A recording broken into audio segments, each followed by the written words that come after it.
અમદાવાદના crime branch દ્વારા નકલી દવાઓનો જથ્થો ઝડપી લેવામાં આવ્યો. નમસ્કાર મિત્રો, હું વિપુલ પટેલ, શિક્ષાપત્રી સંદેશ ન્યૂઝ સત્યની સાથે. એક નજર આજના મુખ્ય સમાચાર પર. અમદાવાદ ક્રાઇમ બ્રાન્ચ અને ખોરાક ઔષધ નિયંત્રણ તંત્ર દ્વારા સંયુક્ત ઓપરેશન હાથ ધરીને બ્લડ પ્રેશરની નકલી દવાઓ બનાવી રાજ્યભરમાં સપ્લાય કરતી આંતરરાજ્ય સિન્ડિકેટનો પર્દાફાશ કરવામાં આવ્યો છે.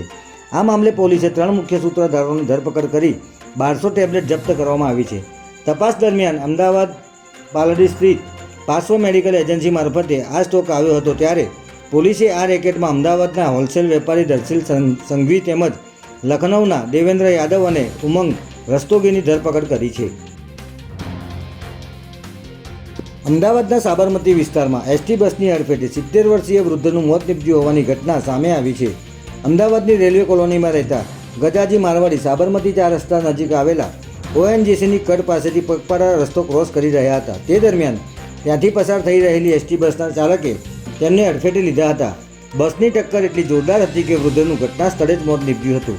અકસ્માતની જાણ થતાં જ સાબરમતી પોલીસની ટીમ ઘટના સ્થળે પહોંચી ગઈ હતી અને બસ ચાલક સામે અકસ્માતે ગુનો નોંધી આગળની કાર્યવાહી હાથ ધરી હતી. શેલામાં સ્કાય સિટી સર્કલ નજીકથી બોપલ પોલીસે કાળા કાચવાળી અને નંબર પ્લેટ વગરની થાર ગાડીનો ફિલ્મી ઢબે પીછો કરી વિદેશી દારૂના જથ્થા તથા તલવાર સાથે બાવલાના એક વેપારી યુવકને ઝડપી પાડ્યો છે.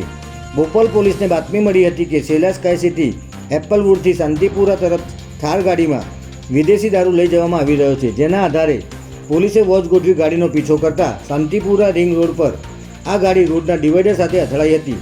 જે બાદ પોલીસે કાર ચાલક હરિકૃષ્ણ ઠક્કરની ધરપકડ કરી વિદેશી દારૂની 14 બોટલો કબજે કરી છે. જય હિન્દ, જય ભારત.